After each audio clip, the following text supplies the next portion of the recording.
Bueno chicos, vamos a comenzar a leer el capítulo 4 del libro Cartas a un joven novelista. Lo hemos estado leyendo en esta cuenta de YouTube. Si no te has suscrito, es el momento de darle clic al botón suscribir. Si no tienes la campanita activa, también es el momento de que la actives para que no te pierdas ninguno de los capítulos de este libro. Este capítulo es muy especial porque habla del estilo y es algo que a todos los escritores nos preocupa muchísimo. Hay algunas expresiones en francés, así que si lo pronuncio muy mal, me ayudas en los comentarios y bueno, de todas maneras me cuentas qué opinas, si estás de acuerdo con Vargas Llosa o no. Y me llama mucho la atención lo que dice aquí sobre el Gabriel García Márquez, así que quédate hasta el final. El estilo. Querido amigo, el estilo es ingrediente esencial, aunque no el único, de la forma novelesca. Las novelas están hechas de palabras, de modo que la manera como un novelista elige y organiza el lenguaje es un factor decisivo para que sus historias tengan o carezcan de poder de persuasión. Ahora bien, el lenguaje novelesco no puede ser disociado de aquello que la novela relata. El tema que se encarna en palabras, porque la única manera de saber si el novelista tiene éxito o fracasa en su empresa narrativa es averiguando si, gracias a su escritura, la ficción vive, se emancipa de su creador y de la realidad real y se impone al lector como una realidad soberana. Es pues en función de lo que cuenta que una escritura es eficiente o ineficiente, creativa o letal. Quizás debamos comenzar para ir ciñendo los rasgos del estilo por eliminar la idea de corrección. No importa nada que un estilo sea correcto o incorrecto. Importa que sea eficaz, adecuado a su cometido, que es insuflar una ilusión de vida, de verdad a las historias que cuentan.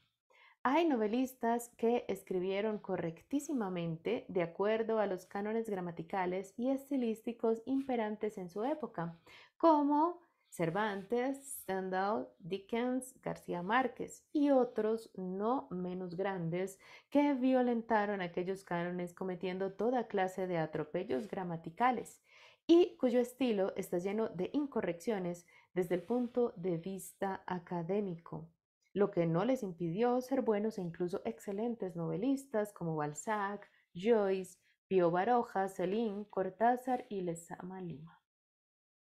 Azorín, que era un extraordinario prosista y pese a ello un aburridísimo novelista, escribió en su colección de textos sobre Madrid. Escribe prosa el literato, prosa correcta, prosa castiza, y no vale nada esa prosa sin las alcamonías de la gracia, la intención feliz, la ironía, el desdén o el sarcasmo.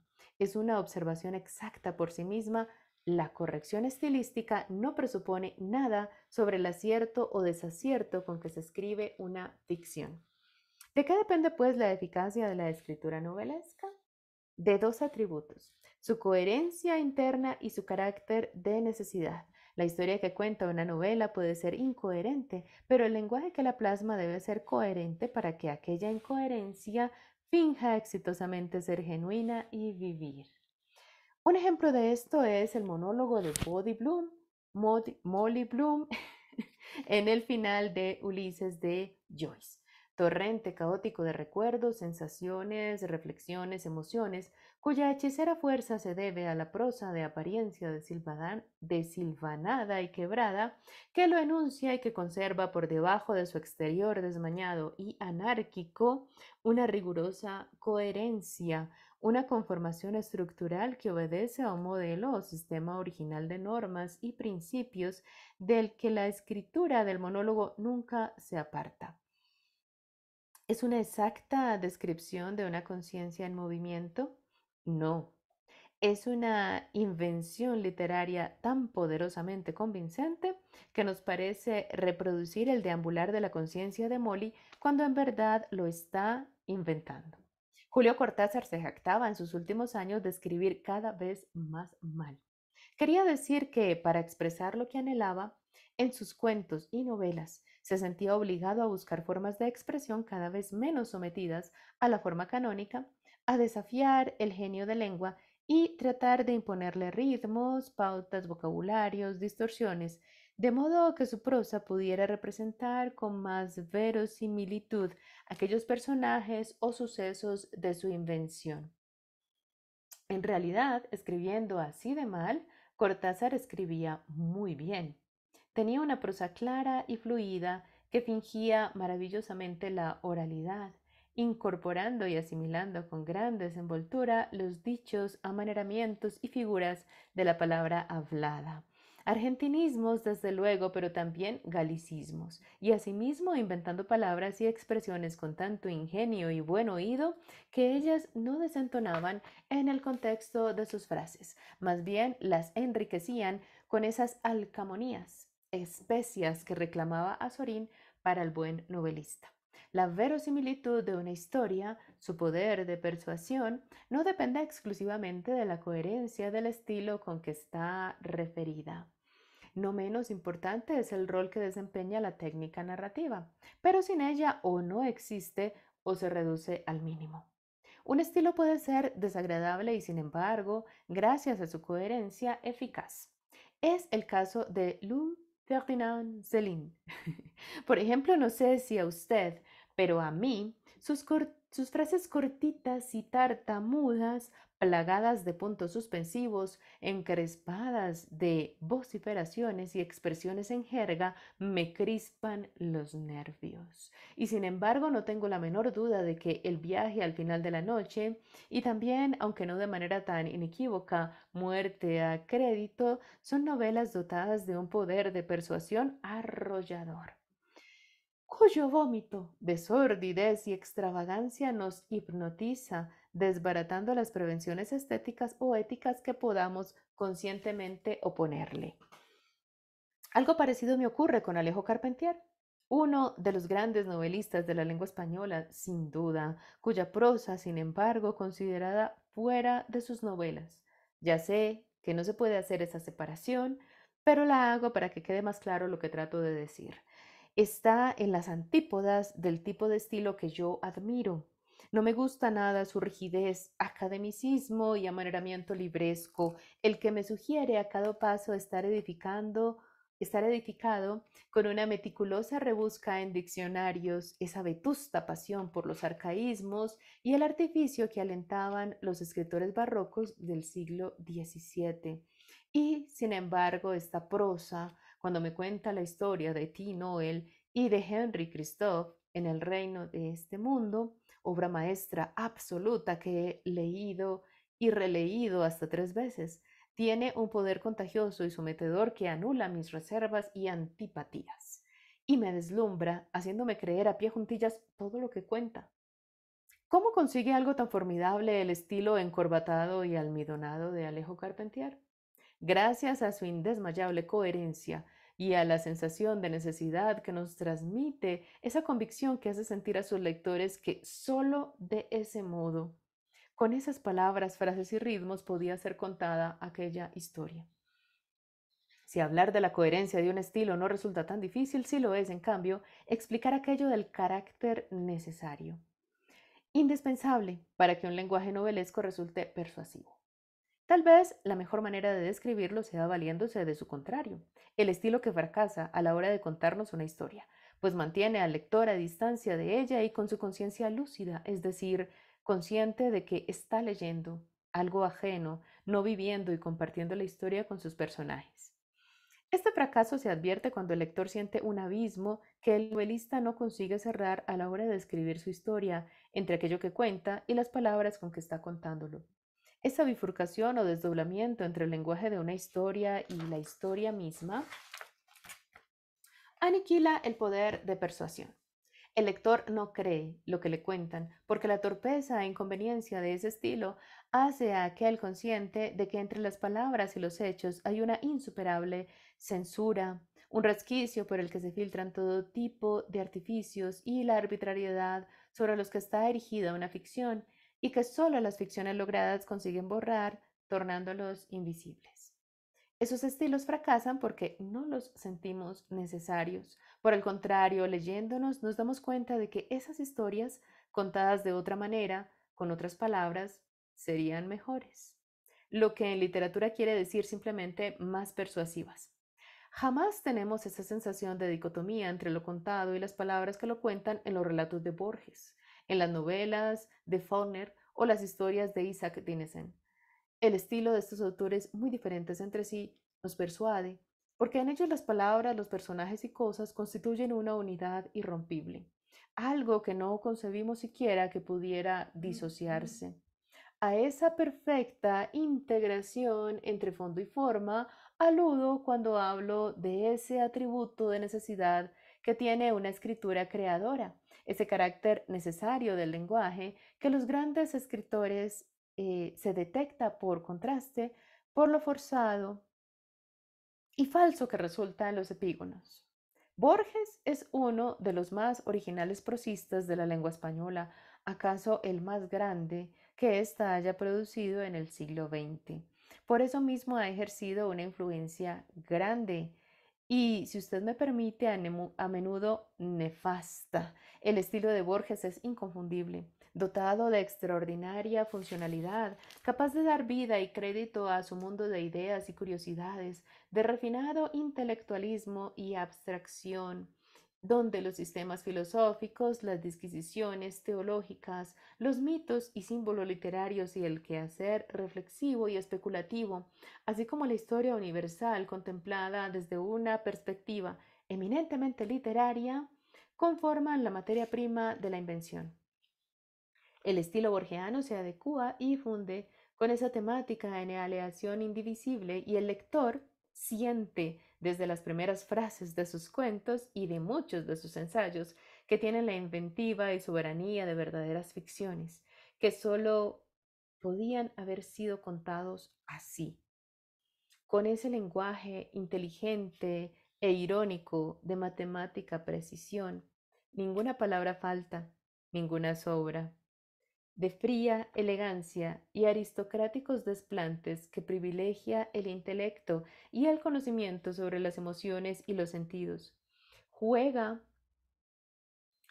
con la erudición, hace del alarde una técnica, elude toda forma de sentimentalismo e ignora el cuerpo y la sensualidad o los divisa lejanísimos como manifestaciones inferiores de la existencia humana y se humaniza gracias a la sutil ironía, fresca brisa que aligera la complejidad de los razonamientos, laberintos intelectuales o barrocas construcciones que son casi siempre los temas de sus historias.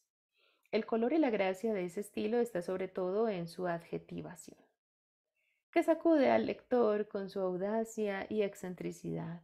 Nadie lo vio desembarcar en la unánime noche. Con sus violentas e insospechadas metáforas, esos adjetivos o adverbios que además de redondear una idea o destacar un trazo físico o psicológico de un personaje, a menudo se bastan para crear la atmósfera borgiana. Ahora bien, precisamente por su carácter necesario, el estilo de Borges es inimitable. Cuando sus admiradores y seguidores literarios se prestan de él, sus maneras de adjetivar, sus irreverentes salidas, sus burlas y desplantes, estos chirrían y desentonan como esas pelucas mal fabricadas que no llegan a pasar por cabelleras y proclaman su falsedad bañando de ridículo a la infeliz cabeza que recubren.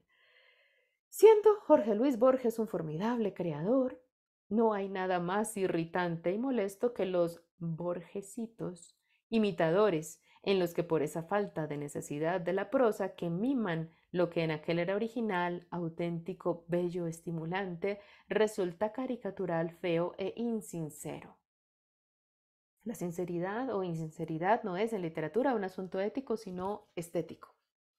Cosa parecida le ocurre a otro gran prosista de nuestra lengua, Gabriel García Márquez. A diferencia del de Borges, su estilo no es sobrio, sino abundante, y nada intelectualizado, más bien sensorial y sensual, de estirpe clásica por su casticismo y corrección, pero no embarado ni arcaizante, más bien abierto a la asimilación de dichos y expresiones populares y a neologismos y extranjerismos de rica musicalidad y limpieza conceptual, exento de complicaciones o retruécanos intelectuales. Calor, sabor, música, Todas las texturas de la percepción y los apetitos del cuerpo se expresan en él con naturalidad, sin remilgos, y con la misma libertad respira en él la fantasía, proyectándose sin trabas hacia lo extraordinario.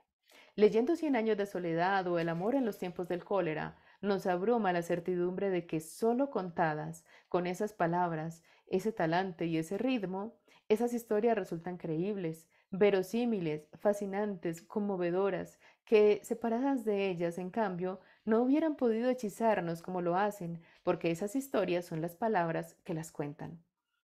La verdad es que esas palabras son las historias que cuentan.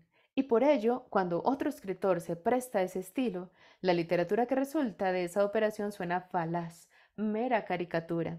Después de Borges, García Márquez es el escritor más imitado de la lengua. Y aunque algunos de sus discípulos han llegado a tener éxito, es decir, muchos lectores, su obra, por más aprovechado que sea el discípulo, no vive con vida propia y su carácter ancilar forzado asoma de inmediato. La literatura es puro artificio, pero la gran literatura consigue disimularlo y la mediocre lo delata. Aunque me parece que con lo anterior le he dicho todo lo que sé sobre el estilo, en vista de esas perentorias exigencias de consejos prácticos de su carta, le doy este. Ya que no se puede ser un novelista sin tener un estilo coherente y necesario, y usted quiere serlo, busque y encuentre su estilo. Lea muchísimo, porque es imposible tener un lenguaje rico, desenvuelto, sin leer abundante y buena literatura, y trate, en la medida de sus fuerzas, ya que ello no es tan fácil, de no imitar los estilos de los novelistas que más admira y que le han enseñado a amar la literatura. Imítelos en todo lo demás, en su dedicación, en su disciplina, en sus manías, y haga suyas, si las siente lícitas, sus convicciones. Pero trate de evitar reproducir mecánicamente las figuras y maneras de su escritura, pues si usted no consigue elaborar un estilo personal, el que conviene más que ningún otro a aquello que quiere usted contar, sus historias difícilmente llegarán a embeberse del poder de persuasión que las haga vivir. Buscar y encontrar el estilo propio es posible. Lea usted la primera y la segunda novela de Faulkner. Verá que entre la mediocre Mosquitos y la notable Bandera sobre el polvo, la primera versión de Sartoris, el escritor sureño encontró su estilo. Ese laberíntico y majestuoso lenguaje entre religioso, mítico y épico, capaz de animar la saga de Yognapathawah. Flaubert también buscó y encontró el suyo entre su primera versión de La Tentación de San Antonio, de prosa torrencial, desboronada, del lirismo romántico, y Madame Bovary, donde aquel desmelenamiento estilístico fue sometido a una severísima purga, y toda la exuberancia emocional y lírica que había en él fue reprimida sin contemplaciones en pos de una ilusión de realidad, que en efecto conseguiría, perdón, me perdí. De manera inigualable en los 5 años de trabajo sobrehumano que le tomó escribir su primera obra maestra. No sé si usted sabe que Flaubert tenía respecto del estilo una teoría de la mode juste. La palabra justa era aquella única que podía expresar cabalmente la idea. La obligación del escritor era encontrarla. ¿Cómo sabía cuándo la había encontrado? Se lo decía el oído. La palabra justa era cuando sonaba bien. Aquel ajuste perfecto entre forma y fondo, entre palabra e idea, se traducía en armonía musical. Por eso Flaubert sometía todas sus frases a la prueba de la hmm, Gulat. No sé si la pronuncié bien. La voy a pronunciar como en español. Geulade, de la chillería o vocerío. Salía a leer en voz alta lo que había escrito en una pequeña alameda de tilos que todavía existe en lo que fue su casita de Croisset. Lo voy a leer en español, Croisset. La Allée des Goudels, la Alameda del Vocerío, en español. Allí leía en voz en cuello lo que había escrito y al oído le decía si había acertado o debía seguir buscando los vocablos y frases hasta alcanzar aquella perfección artística que persiguió con tenacidad fanática hasta que la alcanzó. ¿Recuerda usted el verso de Rubén Darío, una forma que no encuentra mi estilo? Durante mucho tiempo me desconcertó este verso porque ¿acaso el estilo y la forma no son la misma cosa? ¿Cómo se puede buscar la forma teniéndolo ya? Ahora entiendo mejor que sí es posible, porque como le dije en una carta anterior, la escritura es solo un aspecto de la forma literaria. Otro, no menos importante, es la técnica, pues las palabras no se bastan para contar buenas historias. Pero esta carta se ha prolongado demasiado y sería prudente dejar este asunto para más adelante. Un abrazo. Hasta aquí el capítulo 4 del libro Cartas a un joven novelista de Mario Vargas Llosa. En el próximo capítulo vamos a leer El narrador, El espacio. Está muy interesante, así que si no te has suscrito, suscríbete ahora, dale click a la campanita y nos vemos en el próximo episodio. Estoy subiendo videos martes y jueves, así que espéralo. Nos vemos pronto. Adiós.